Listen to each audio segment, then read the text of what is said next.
अगर आपका अभी 4 फरवरी को पॉलिटिकल साइंस का एग्ज़ाम है तो ये वीडियो आपके लिए काफ़ी इम्पोर्टेंट है। आज के इस वीडियो में हम लोग कुल 20 ऑब्जेक्टिव प्रश्न करेंगे, जिसमें से आपका लिख के देता हूँ कि 4 से 5 गो ऑब्जेक्टिव यहाँ से आपको देखने को मिलेगा डायरेक्ट एग्ज़ाम में, ठीक है। क्योंकि आज का जो टॉपिक है वो आपका विश्व पॉलिटिकल से है, ठीक है, यानी कि विश्व राजनीतिक से रिलेटेड जो भी ऑब्जेक्टिव प्रश्न है इंपॉर्टेंट सब, वो सब हम लोग करने वाले हैं। तो बने रहिए वीडियो के लास्ट तक। अगर आप चैनल पर नए हैं तो चैनल को सब्सक्राइब भी जरूर कर लीजिएगा। तो चलिए स्टार्ट करते हैं, ठीक है। देखिए, पहला प्रश्न हमारा कहता है कि राष्ट्रसंघ की स्थापना की गई थी कब। राष्ट्रसंघ की स्थापना कब की गई थी। आपका ऑप्शन ए है 10 जनवरी 1920 को, बी आपका 10 जनवरी 1919 को, और सी आपका 24 अक्टूबर 1945 को, और डी आपका 15 अगस्त 1948 को। तो राष्ट्रसंघ की बात करें तो इसकी जो स्थापना हुआ था ये आपका 10 जनवरी 1920 को हुआ था, ठीक है। ऑप्शन नंबर ए बिल्कुल राइट हो जाएगा, 10 जनवरी 1920 को इसकी स्थापना किया गया था। देखिए, वहीं 2 नंबर प्रश्न कहता है कि राष्ट्रसंघ की स्थापना का मूल उद्देश्य क्या था। ये सब आपका वर्ल्ड पॉलिटिकल के अंदर आता है, ठीक है। तो ये सब आपका काफ़ी इंपॉर्टेंट है और ये सभी प्रश्न में स्टार लगा लीजिए और यहाँ से आपको रट के जाइए, जैसे भी याद करना है कर लीजिए, लेकिन ये सब काफ़ी इंपॉर्टेंट सब प्रश्न है, ठीक है। और अगर आपको वायरल प्रश्न चाहिए तो आप लोग डिस्क्रिप्शन में आपको एक लिंक मिलेगा टेलीग्राम को, उसमें आज आपको लिंक जुड़ जाना है। वहाँ पे आपको टाइम पे मिल जाएगा क्वेश्चन, जो भी वायरल प्रश्न होगा, पीडीएफ होगा, नोट्स होगा, वो सब आपको बिल्कुल फ्री में मिला जाएगा, ठीक है। तो देखिए, 2 नंबर प्रश्न क्या कर रहा है कि राष्ट्रसंघ की स्थापना का मूल उद्देश्य क्या था। मुख्य उद्देश्य जो क्या था इसका, युद्धों का निवारण करना, या फिर शांति की स्थापना करना, या फिर मानवीय अधिकारों की रक्षा करना, या फिर इनमें से सभी। तो 2 का जो आपका होगा बिल्कुल करेक्ट हो जाएगा, ऑप्शन नंबर डी हो जाएगा, ठीक है।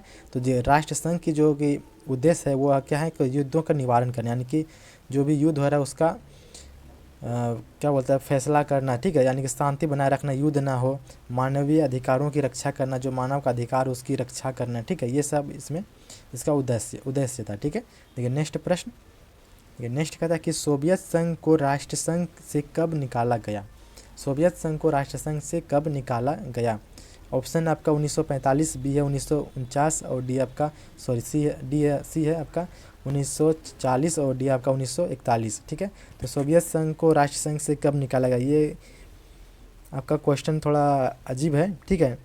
निकाला नहीं गया था बल्कि ये खुद अलग हो गया था सोवियत संघ, ठीक है। जो आपका अलग होने की जो डेट थी वो आपका 1991 था, ठीक है, 1991, जो कि आपका ऑप्शन में नहीं है। आपको क्वेश्चन इस तरह आएगा कि सोवियत संघ कब 2 गुटों में बट गया था, तो आप कहेंगे 1991 में अलग हो गया था, बट गया था, ये निकाला नहीं गया था। ये क्वेश्चन आपका गलत है, ठीक है। देखिए नेक्स्ट क्वेश्चन, देखिए 4 नंबर प्रश्न कहता है कि संयुक्त राष्ट्र के चार्टर को सर्वसम्मति से कब स्वीकार किया गया था। यह भी आपका इंपॉर्टेंट है कि संयुक्त राष्ट्र के जो चार्टर है उसको सर्वसम्मति से कब स्वीकार किया गया था।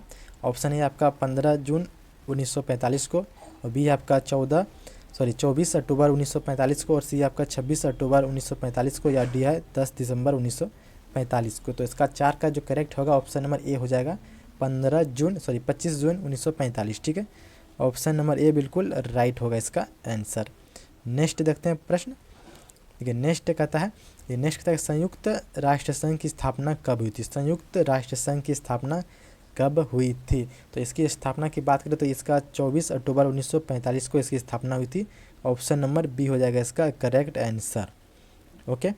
और ये प्रश्न आपका पूछा गया था पिछले बार, ठीक है, तो आप लोग याद रखेंगे इसको, ठीक है। देखिए नेक्स्ट कहता है कि संयुक्त राष्ट्र दिवस कब मनाया जाता है। तो यहाँ आप देख लेंगे कि अगर आपको ये याद रहेगा कि 24 अक्टूबर 1945 को इसकी स्थापना हुआ था, तो संयुक्त राष्ट्र दिवस जो मनाएगा वो 24 अक्टूबर को ही मनाया जाएगा। तो इसमें ऑप्शन नंबर ए है, 24 अक्टूबर को संयुक्त राष्ट्र दिवस मनाया जाता है, ठीक है।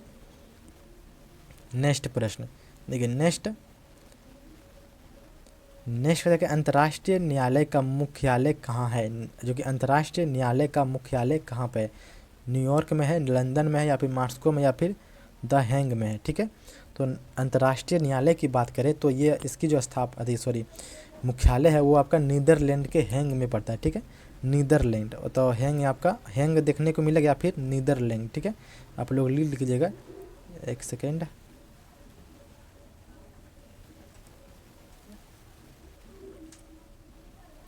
नीदरलैंड, नीदरलैंड के हैंग में, ठीक है, नीदरलैंड के हैंग में इसकी मुख्यालय है। किसका? तो अंतर्राष्ट्रीय न्यायालय का। न्यायालय माना जो आपका जैसे सुप्रीम कोर्ट हो गया, ठीक है ना, हाई कोर्ट हो गया, उसी तरह पूरे वर्ल्ड का एक कोर्ट होता है जिसको अंतर्राष्ट्रीय न्यायालय का न्यायालय कहा जाता है। तो उसका मुख्यालय आपका नीदरलैंड के हैंग में है, ठीक है। देखिए नेक्स्ट प्रश्न, देखिए 8 नंबर प्रश्न कहता है कि अंतर्राष्ट्रीय न्यायालय के न्यायाधीशों का कार्यकाल कितना वर्ष का होता है। जो अंतर्राष्ट्रीय न्यायालय के जो न्यायाधीश होते हैं उसका कार्यकाल कितना वर्ष होता है? 5 वर्ष का, 6 वर्ष या फिर 9 वर्ष या फिर 10 वर्ष। तो इसका करेक्ट आंसर होगा ऑप्शन नंबर सी हो जाएगा 9 वर्ष का, ठीक है। ये लोग 9 वर्ष के लिए रहते हैं, ठीक है। और आप लोग कमेंट में बताइएगा कि जो सर्वोच्च न्यायालय का जो मुख्य न्यायाधीश है उसका कार्यकाल कितना साल होता है, ठीक है। सर्वोच्च न्यायालय का जो न्यायाधीश है उसका कार्यकाल कितने वर्ष का होता है, आप लोग कमेंट में इसका जवाब दीजिए, ठीक है। नेक्स्ट प्रश्न, देखिए नेक्स्ट कहता है कि विश्व व्यापार संगठन की स्थापना कब हुई थी। ये भी आपका इंपॉर्टेंट प्रश्न है, यह भी पूछा गया प्रश्न है कि विश्व व्यापार संगठन की स्थापना कब हुई थी। तो इसकी स्थापना 1 जनवरी 1995 में किया गया था, ठीक है। 1 जनवरी 1995, ऑप्शन नंबर सी हो जाएगा इसका, हालांकि बी रहना चाहिए, तो आप लोग याद रखेंगे 1995 को, ठीक है। 10 नंबर प्रश्न कहता है कि एमनेस्टी इंटरनेशनल का संबंध किससे है। एमनेस्टी इंटरनेशनल का संबंध किससे है? मानवाधिकार की रक्षा से, आतंकवाद से, या फिर सुरक्षा से, या फिर व्यापार से। तो एमनेस्टी इंटरनेशनल का जो संबंध है वो आपका है मानव अधिकार की रक्षा के लिए, ठीक है। तो ऑप्शन नंबर ए हो जाएगा इसका करेक्ट आंसर। नेक्स्ट प्रश्न, नेक्स्ट प्रश्न कहता है कि संयुक्त राष्ट्र संघ का मुख्यालय कहाँ है। जो संयुक्त राष्ट्र संघ का जो मुख्यालय है वो कहाँ पे? लंदन में है, वाशिंगटन में है, या फिर पेरिस में, या फिर न्यूयॉर्क में। तो संयुक्त राष्ट्र संघ का मुख्यालय की बात करें तो इसका जो मुख्यालय है वो आपका न्यूयॉर्क में है, ठीक है। ऑप्शन नंबर डी हो जाएगा इसका करेक्ट आंसर।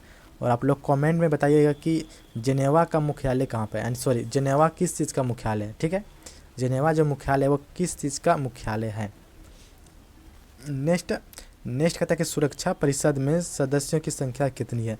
जो सुरक्षा सदस्य हैं उसमें कितने सदस्य हैं, परिषद में कितने सदस्य हैं? 5 हैं, 10 हैं, या 12 हैं, या 15 हैं। तो इसका जो करेक्ट आंसर होगा ऑप्शन नंबर डी हो जाएगा 15 सदस्य, ठीक है। सुरक्षा परिषद में कुल 15 सदस्य हैं, जिसमें अस्थाई पूछे तो आप कहेंगे 5 सदस्य, ठीक है। शायद 5 अस्थाई है, बाकी 10 अस्थाई है, ठीक है। तो आप लोग ये याद रखेंगे, सुरक्षा परिषद में सदस्य की संख्या 15 है, जिसमें से 5 अस्थाई है और 10 अस्थाई है, ठीक है। देखिए नेक्स्ट प्रश्न,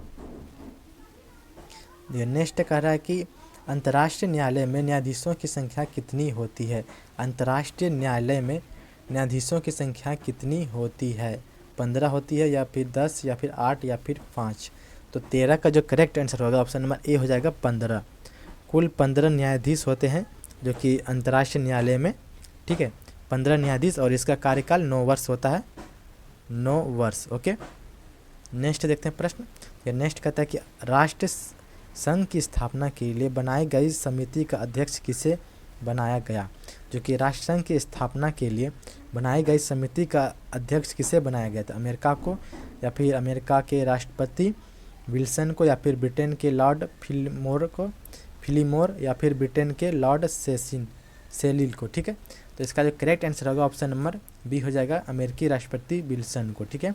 अमेरिकी राष्ट्रपति विल्सन को इसका अध्यक्ष बनाया गया था। नेक्स्ट कहता है कि सुरक्षा परिषद में मतदान प्रक्रिया पर विचार विमर्श किस सम्मेलन का मुख्य विषय रहा। जो सुरक्षा परिषद में मतदान यानी कि जो वोट डालने की प्रक्रिया का विचार जो हुआ था वो किस सम्मेलन में हुआ था? मॉस्को सम्मेलन, या फिर तेहरान सम्मेलन, या फिर डार्वन ऑक्सफोर्ड सम्मेलन, या फिर याल्टा सम्मेलन। तो इसका जो करेक्ट आंसर होना चाहिए वो आपका डी हो जाएगा याल्टा सम्मेलन, ठीक है।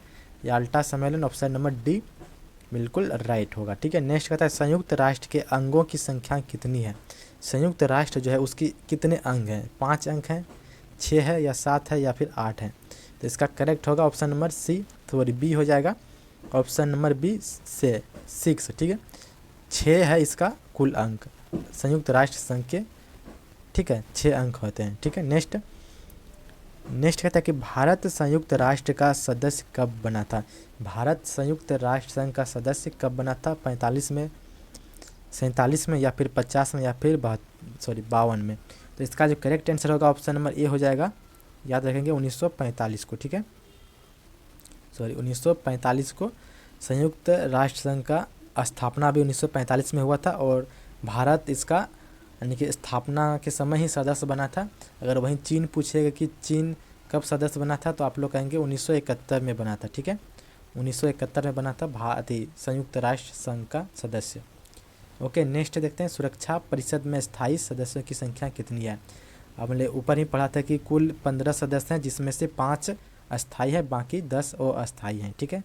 तो आपका ऑप्शन नंबर ए हो जाएगा इसका 5। नेक्स्ट कहता है कि संयुक्त राष्ट्र संघ के चार्टर में कितने धाराएं हैं। संयुक्त राष्ट्र संघ के चार्टर में कितने धाराएं हैं? 111 या 112 या 115 या 120। तो इसमें जो कुल धाराएं हैं वो आपका 111 हैं, ठीक है, 111। ऑप्शन नंबर ए हो जाएगा बिल्कुल राइट आंसर।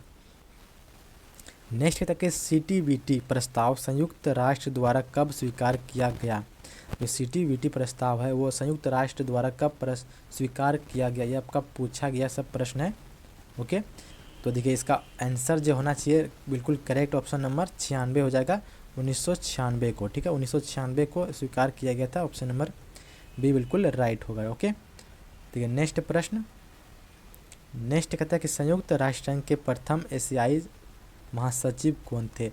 जो संयुक्त राष्ट्र संघ के जो प्रथम एशियाई महासचिव कौन थे। एशिया महादेश के, एशियाई माना जो कि एशिया के अंदर क्या आता हो, ठीक है। तो ऑप्शन ये आपका बान की मुनि, यूथांट, या फिर कोफी अन्ना, या फिर बुतरस घाली, ठीक है। तो आपका 21 का जो करेक्ट होगा ऑप्शन नंबर बी हो जाएगा, यूथाट। ऑप्शन नंबर बी बिल्कुल राइट होना चाहिए, ठीक है, ऑप्शन नंबर बी। देखिए नेक्स्ट कहता है कि अंतर्राष्ट्रीय संगठन की आवश्यकता क्यों पड़ी। अंतर्राष्ट्रीय संगठन की आवश्यकता क्यों पड़ी, ये सब हम लोग ने ऑब्जेक्टिव यानी सब्जेक्टिव वाला क्वेश्चन में अच्छे से पढ़े थे। तो अभी यहाँ फिलहाल आपको आंसर सिर्फ बताया जा रहा है। तो देखिए इसका आंसर जो आपका राइट होना चाहिए वो हो जाएगा आपका सभी, ठीक है, क्योंकि इसमें विश्व में शांति और सुरक्षा भी स्थापना करना था, कमज़ोर या छोटे राष्ट्रों को संप्रभुता की रक्षा के लिए भी, और सी आपका राष्ट्रीय स्तर पर एकता स्थापित करने के लिए, यानी कि तीनों आपका सही है। तो ऑप्शन नंबर डी इसका हो जाएगा बिल्कुल right answer, option number D. Okay, तो मिलते हैं नेक्स्ट वीडियो में। अगर आपने चैनल को सब्सक्राइब नहीं किया तो प्लीज़ सब्सक्राइब कर दीजिए। मिलते हैं नेक्स्ट वीडियो में।